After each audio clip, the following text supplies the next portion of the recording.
Hi everyone, it's Michael and it is time for the September Orchid update.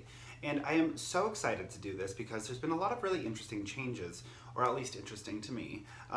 So I like to start these videos by just kind of recapping where I was last month, what I was doing, and then moving into a discussion of what exactly I'm doing this month.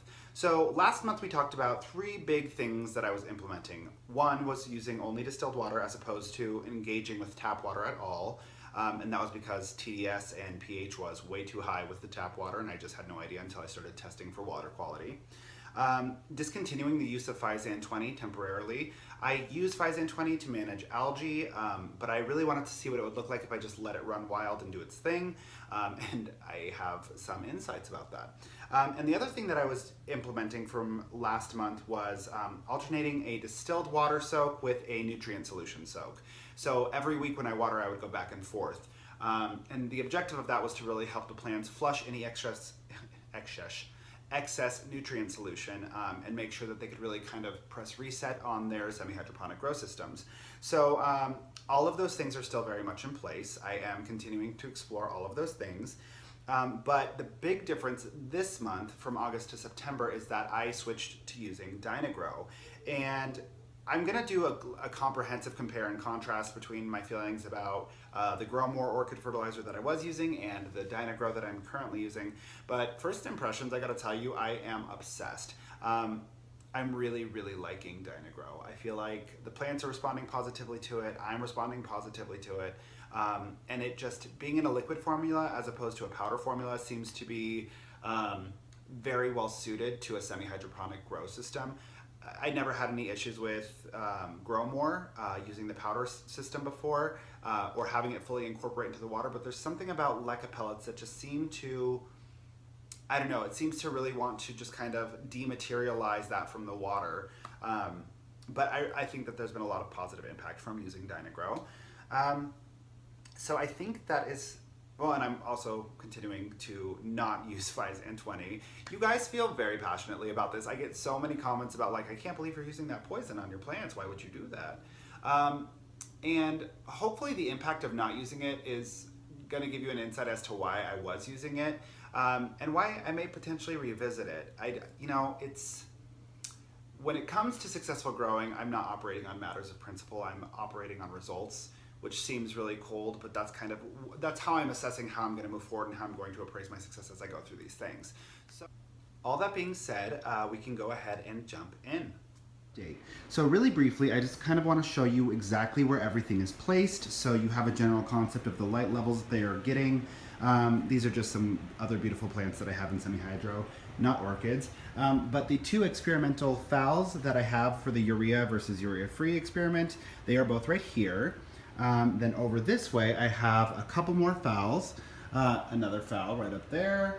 I've got my Path, my new jewel orchid, and another one of my phals. Another phal. God, I have so many phals. That up there is my Zygopetalum. Up there is my Epidendrum.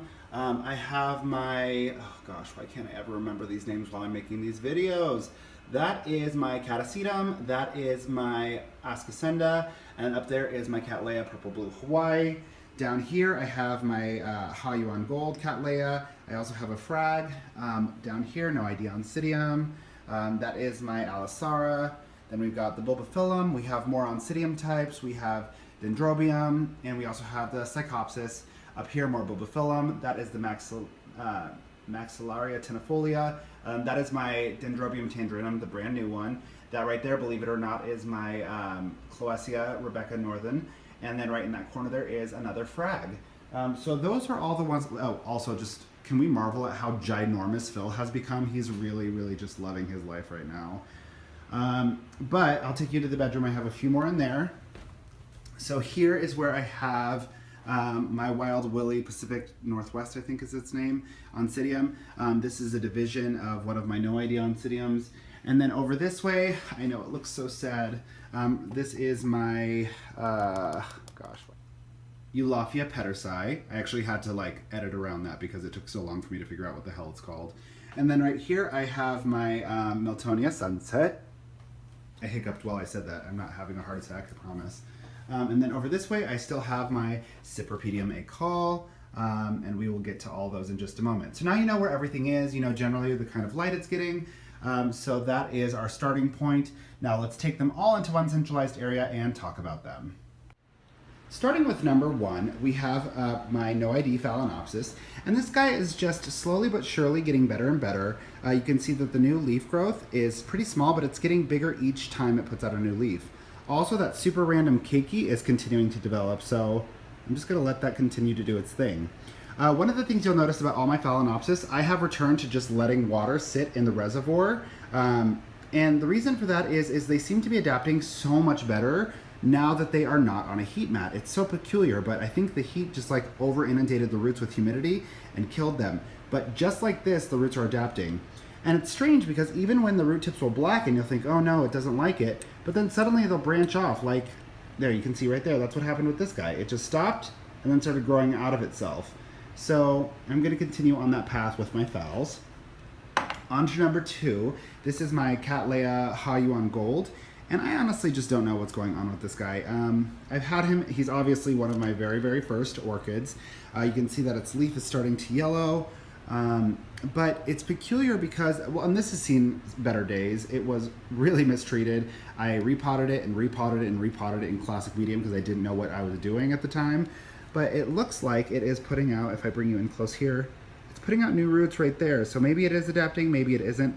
I'm not sure, I'm just cautiously optimistic for him.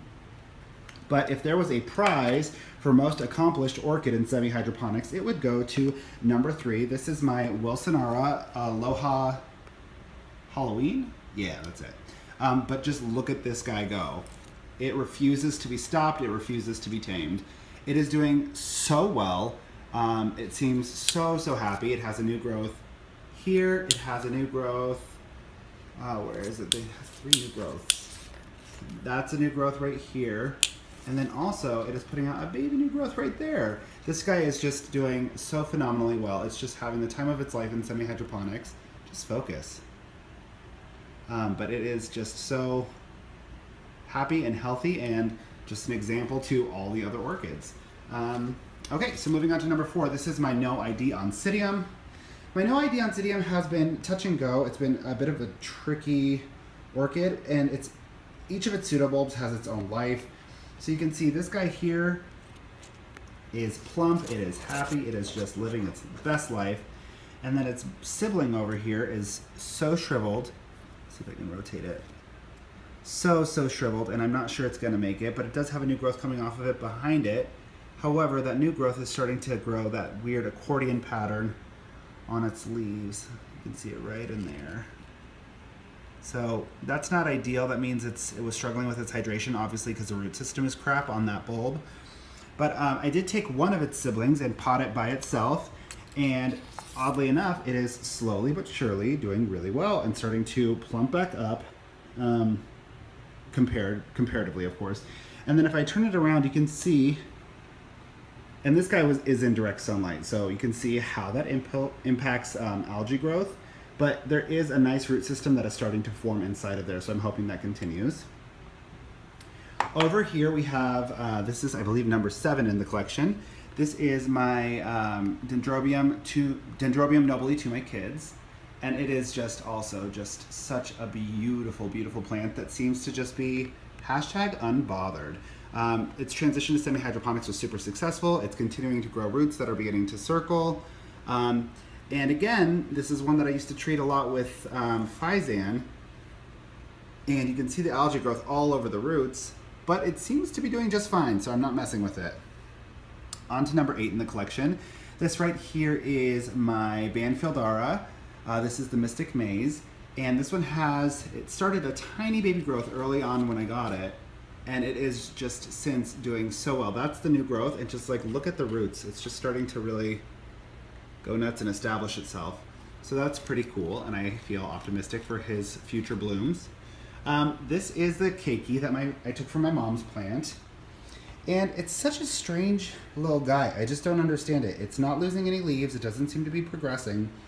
But it is just drinking up the water reservoir every single time I fill it. So it must have a root system that I just can't see. And hopefully it starts to get some momentum soon. Over here I have my Mendenhall Hildos Psychopsis, and this guy is doing deceptively well. Also gets some indirect sunlight, but it's starting to form algae because I'm not treating it. But the root system is like kind of shy. You can see it's doing really well if I take you in from the top, but I know it's doing really, really well on the inside as too. It just like doesn't seem to like peeking its head out to see you. All right, I finally found them. But there they are. They're just starting to peek their head out, but the plant is doing really well. It's happy, it's healthy. The colors are so vivid and so gorgeous. So this guy is also doing just great. That's number 11. Moving on to number 12 and continuing the theme with the Phalaenopsis types. They are, this one pouted and pouted and pouted. So I tried to make sure that the root system was drying out, and I dried out the water reservoir, and then I went back to doing this. And just look at it go. It took a long time, but the roots are growing out of blackened root tips that seem to have just halted all development and growth. And now it's just suddenly like on its way again. It's just the strangest thing. So that guy's doing well. On to number 13. This is my no ID frag. And my frag is doing really well.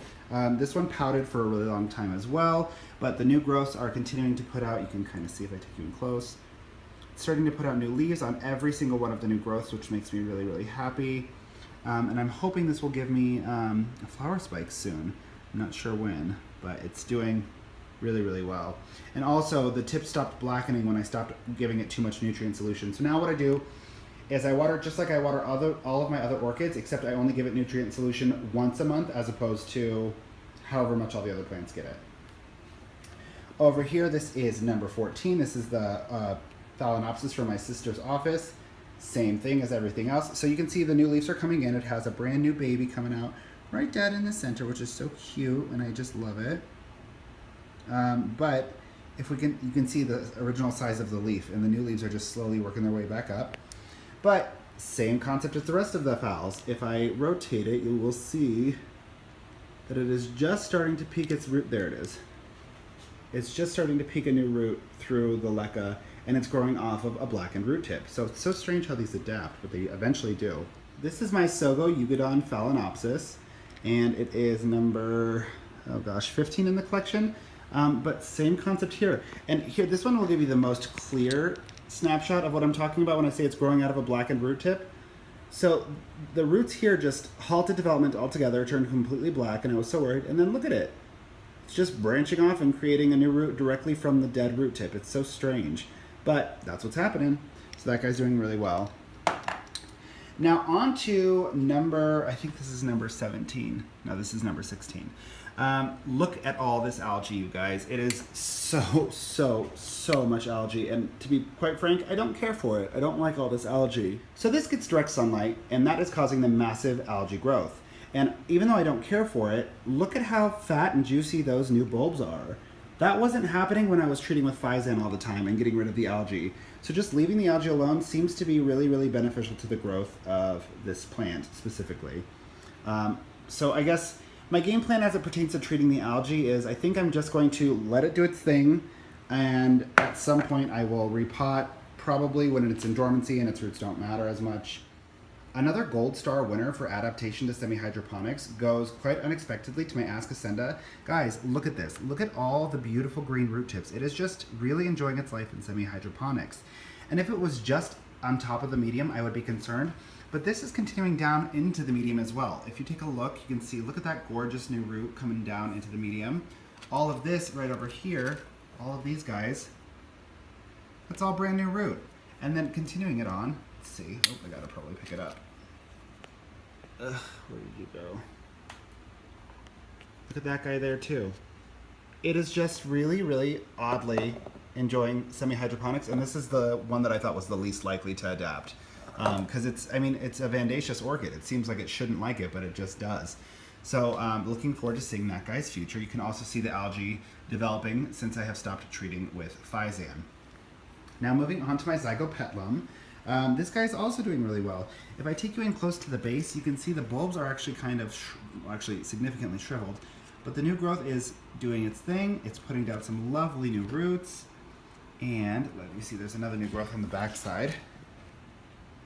If I take you in here, you can see Look at that new guy. He's doing really, really well.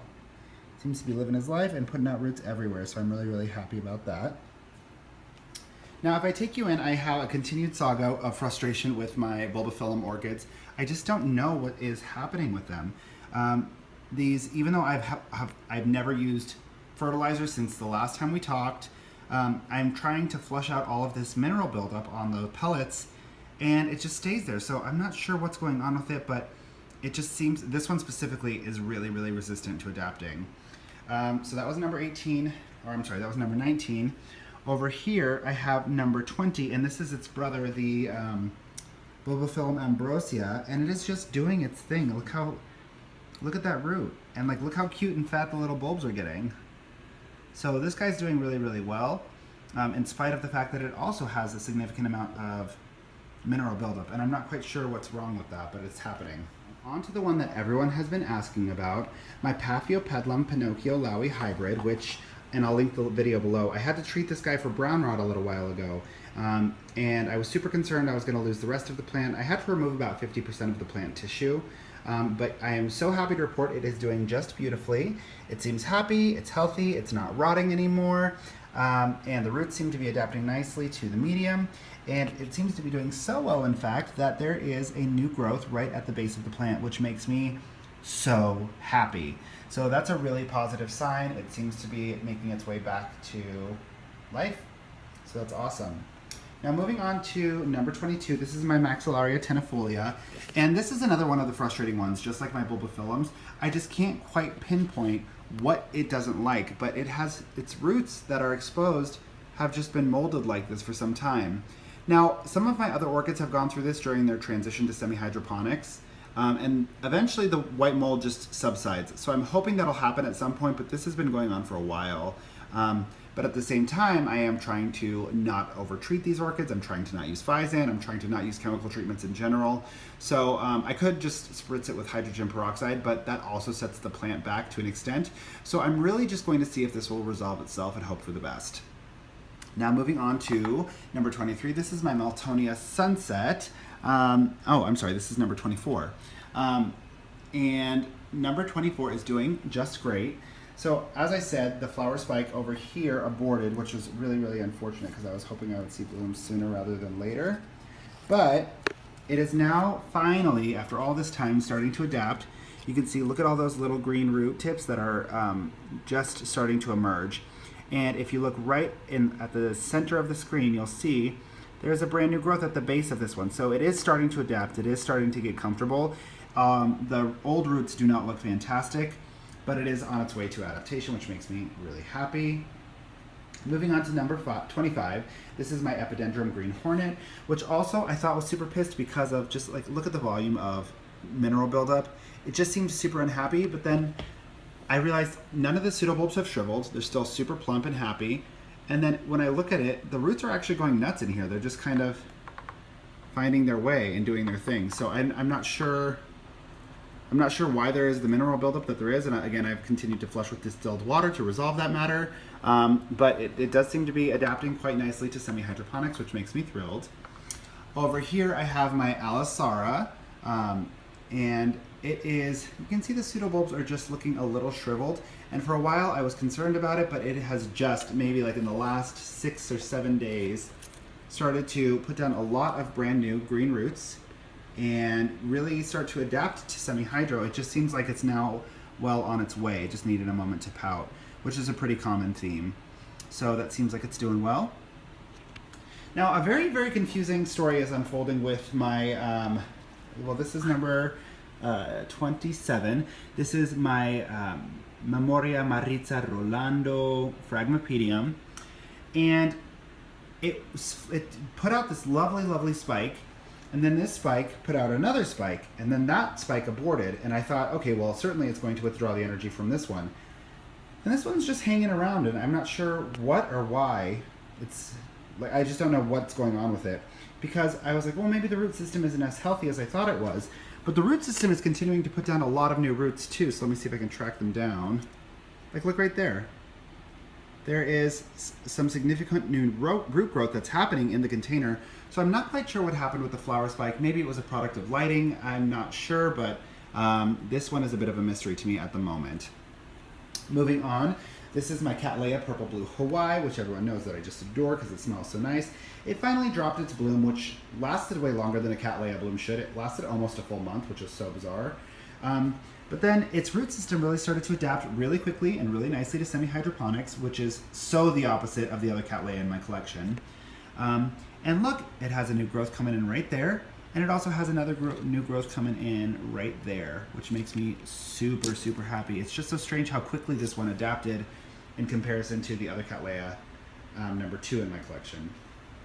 Now over here, you guys remember I severely, severely sunburned this poor little guy. This is number, I think 28, 29. I just am not getting the numbers right today, guys. Sorry about that. But 29 here, I put in direct sunlight because I was like, it's a desert orchid, it'll be fine. It really, really damaged it, and it lost almost all of its leaves. So I finally just clipped the leaf tissue that was kind of having the energy withdrawn and treated it with cinnamon, and it seemed to have stopped whatever was happening, but I'm just hoping that it's not too far gone to create some new growth, but we'll see. Now, this guy, oh, actually I put this pen here as a marker for myself. I need to go and check out the Cypripedium acol, which are not doing too hot, guys.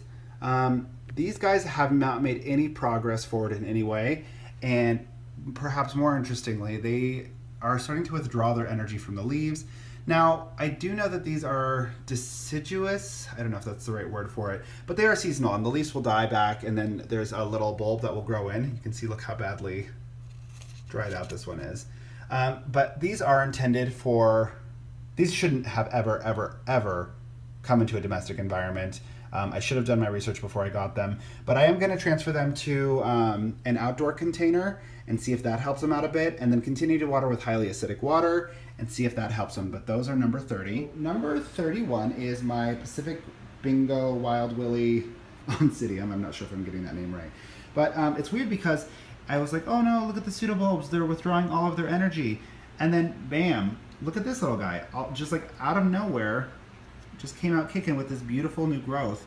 So sometimes that'll happen. It'll put out a new growth. The new growth will put out a lot of roots, which will sustain the entire plant. So I'm wondering if that's what's happening here. This guy is also in direct sunlight.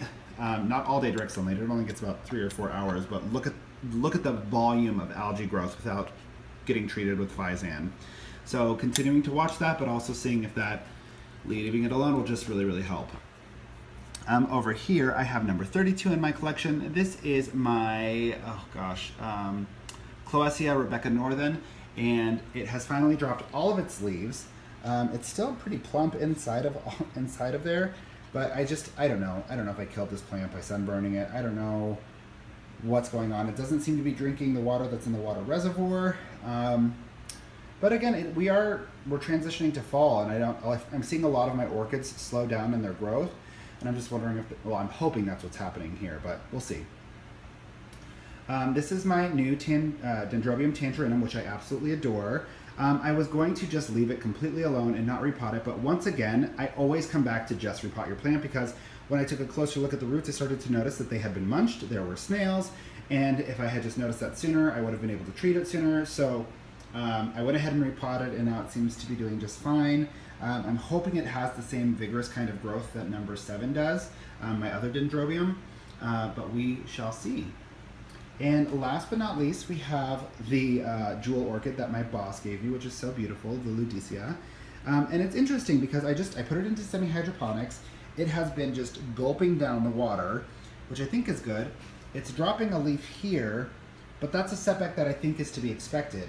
But even as it drops that leaf, it is putting out a new leaf on top, which is a new development since I got it. So, I don't know, I'm just gonna kind of watch this. I've never had this type of orchid before, but I am hoping for the best. And with that, that pretty much wraps up my orchid update. I'm really hoping to have some blooms to share with you guys soon, or some really awesome stories. But the biggest win of September is I didn't have a single orchid death.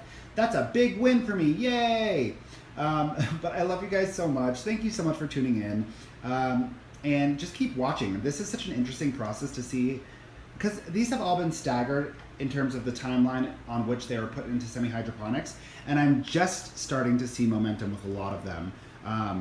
So I just really look forward to seeing what happens from here, and I hope you guys are as excited as I am. I love you, and I look forward to connecting with you soon. Bye.